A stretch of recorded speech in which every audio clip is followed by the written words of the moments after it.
So this is a good start. The door doesn't shut properly unless you slam it. I think it's what it's airtight, like a tractor. So I just got back now. It's in electric mode now, but for some reason on the way home it wouldn't engage electric mode, so it stopped and started again. So it's been delayed, this car, because there's a bug in the software. I don't know whether that was what it was, but yeah. The door shuts now anyway. It's obviously a new model, so that's why it's a few teething problems. For the comments, there's no money in farming. There isn't, not much at all. But there's money in diversification. So before anyone starts, if you hear me moaning about the price of grain and the price of fertiliser, then I'm just fighting the battle for everyone else that farms. But I like my toys, I like cars, I'm a petrol head, and if the diversification makes a profit and I want a nice car, that's what I'm going to do. That's like my motivation for working. A nice car and nice tractors. As well, you don't need 90 grand to buy a 90 grand car. You should just sign your name on a piece of paper and pay so much a month. This plug on the charger though fills up with water, the rubber case, which is absolutely ridiculous, so you have to let that dry out before charging up. Not that it needs much charging because it's not really using much battery coming home. And the charger port now is on the side rather than the front, which means I've got to pull it right the way down there.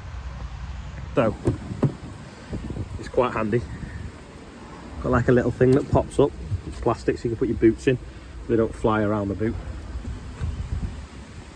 Back in the yard, there's a Merlot part with its boom out in the trees. Nothing on the front, the panel took off the back. Better find out what's wrong with it. Bit of bucket maintenance, got a few cracks in this, so twisted it, so Rob's just plating it up now. It's cracked here as well. Guys. Just need to thank ICL and Openfield yesterday for taking us down the mine, and also the miners. I was complaining in the summer fixing the combine drive shaft on a header in 40-degree heat, which was for like 2 hours on like the hottest day of the year. They work in them conditions every single day underground with not an ounce of sunlight. When you went down there, it was so disorientating. I felt tired because there was no daylight, and they turned one of the head torches off and it was completely black. I had my hand there going like that and I couldn't even see my hand. It was so dark, and it's obviously dangerous as well, because if things go wrong, they run out of oxygen, if there's a power failure, or it's just massive respect for miners. And the price of the stuff that they take out the ground and the cost of the kit, like that machine was 8 million quid that was mining it, and the miles and miles of conveyor belts just to get it to the surface. Unbelievable. I don't know how people do it. I could not do that. At least if we've got a hot and dirty job, we've got a decent view outside. They've got nothing. It's just completely black, or they're just looking at rock walls. Amazing kind of thing. Totally different way of life. But yeah, massive respect to miners. Frank's around the back in this bit of a field, so obviously get a lot of roof water. So and obviously water off the yard. We're making basically a settlement pond. So if the water then comes off and maybe the drain water out the yard, it'll settle in the pond before it then carries off to the ditch. And then if there's any bits in it, it'll stick in here and not end up in the stream. Or if anything went wrong, we can isolate it. So while it's sort of an unexpected dry few days, we're just going to get over it, see if we can form it now before winter gets in. And I've just spotted a nice big pile of clay that I might be able to drive my car up, see what it's like with its off-road capabilities. Joe's just taking some topsoil out the yard, round for landscaping, around where we're doing the pond. We're just using the loader shovel to load it up. And that's Nick's shovel and Nick's digger. He keeps a lot of stuff there, you see. And Joe works for Nick, if anyone's wondering.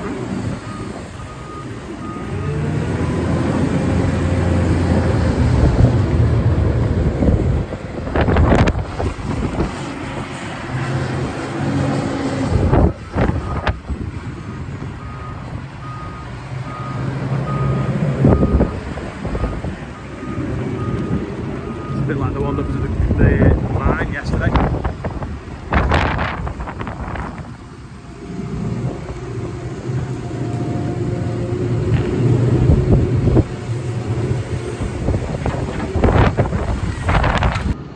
wanted to do some spraying today, but it's far too windy, so we've got my hood up. It's all available online. But you know what I forgot to tell you yesterday? All the machines in the quarry were electric. Let's get out the wind. So they had big power cables going to them, and it's obviously because they can't run like powerful diesel engines down there because they'd eat the oxygen up too quick. So they've got like electric cables running everywhere, and they're plugged in like an old Hoover or vacuum and have a wire on it. That's what the mining machines and obviously all the conveyor belts and even the dumper trucks ran off electric. I was astounded by this, and also worried that when they were driving around, if someone like lifted the telehandler up too high and severed one of the big cables, all the fans would turn off that pull the air around the mine, everyone would die and suffocate. Proper odd, dangerous place. So that gets up easy enough. Let's see what the car does it like. Quickly look at this field now. It's quite windy and it's dry and quite nice. This was potatoes and it just wants drilling with wheat, but the headland's quite wet. So there's like wet pockets and it's quite stodgy and sticky. But the middle of the field's ideal, to be honest. It might be just be that we come and just miss out maybe this gateway. Yeah, Andrew's been digging spuds this week with Bill and Joe, but it's supposed to be raining and it's not. And it's going to be still tomorrow with a chance of rain. So I think if you can drill it today, like you say, we'll just have to probably miss the gateway out. And then we'll hopefully get a little bit more dry and wind and a drier day tomorrow on it. Hopefully it won't be too bad. I think I think we need to strike while the iron's hot, because it's been a lovely day yesterday and so windy today. The top's just nice.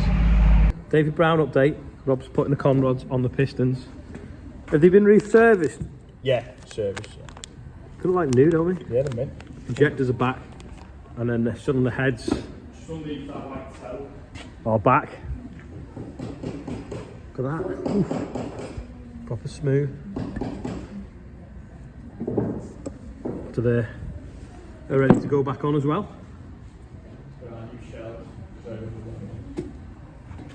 Where's the new shells?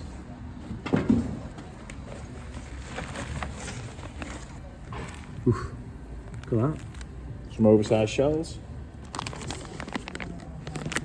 Doesn't look like they must have shot blasted them, have they? Must do, yeah. Painting them. Because it's a bit soft and we might make some wheel marks, we're going to use the Claydon because that'll take them out again afterwards rather than use the big horse drill. It's only like 9 acres the field. Just get the weight block out for him so we can put that on when he pulls in the yard, because he's on the tractor now carting spuds, so as soon as he gets back he can hit straight onto it and then we can put the drill on.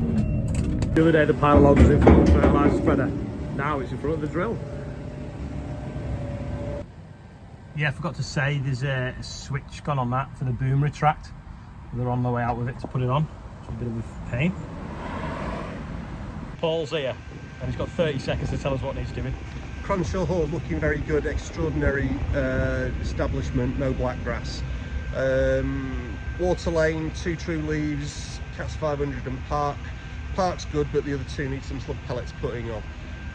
Barley down at Fox House, it's struggling slightly because it's a bit down there, a bit wet down there. You've got a blown drain that needs some attention over this winter. Needs some dash of phosphate and some manganese just to cheer it up.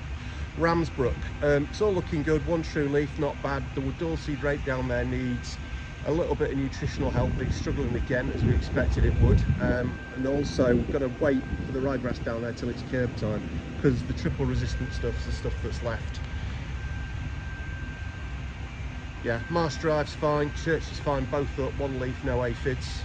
And then Harrison's winter barley is absolutely fantastic. It just needs some manganese and a dot of phosphate and that's it. Shut the gate and I'm done. He did it in 59 seconds. First time I've put it in reverse, and look at that, it's like there's something hovering above. It's like a drone above me for the reversing camera. It's pretty clever, isn't it? I suppose we should select the right mode.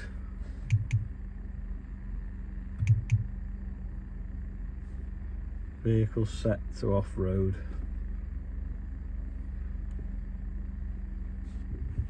Don't know what that means. There was something somewhere that it had all pictures of what everything was doing. Let's go back. Is it? Slow persist, there we go. So now we're going down a -10, -11. See all what the axles, the suspension's doing. Ooh, bit more of a hump there. Let's have a look. This leg up here. We're going up an 11. Ooh, it's levelled off a bit now. Let's back up. Get it on like a bad angle.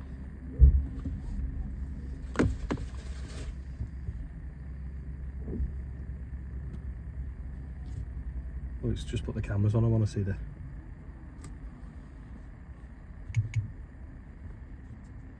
There you go, 0.8. Let's have a look what that looks like from outside. It looked a lot steeper. It felt a lot steeper in the car, but it's not really, is it? Went up it handy enough though. That's what they're made for, isn't it? Not a Chelsea tractor. In case it starts raining, I'm going to quickly do today's birthday bumper because it's hard to do in the rain. So we've got Robert Downs, John Price, Neil Armstrong. Now there's loads of jokes about Neil Armstrong, but I'm sure he won't be over the moon if he did one. So happy birthday Neil Armstrong. George Bradley is 10 and Matthew Capstick. Don't forget, if you want to be on there, scan that off the screen or click the link under every video. That's actually wrong, it's well over that now. It's actually that much now. Thing it while I hold the piston. Does that reach fair? Do it upside down on the table. Like put that on the table and drop it in it. Rob's playing with the piston ring compressing tool.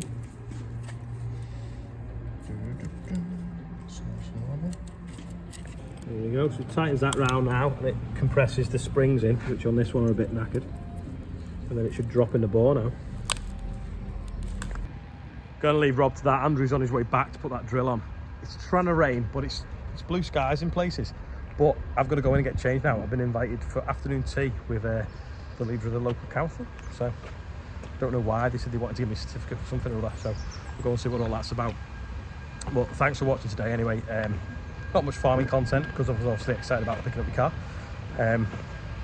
Which again is a hybrid because, you know, I like eating steak. So, you know, got to do these sacrifices nowadays with electric cars so that you can carry on eating steak, which is a little rubbish, isn't it, really?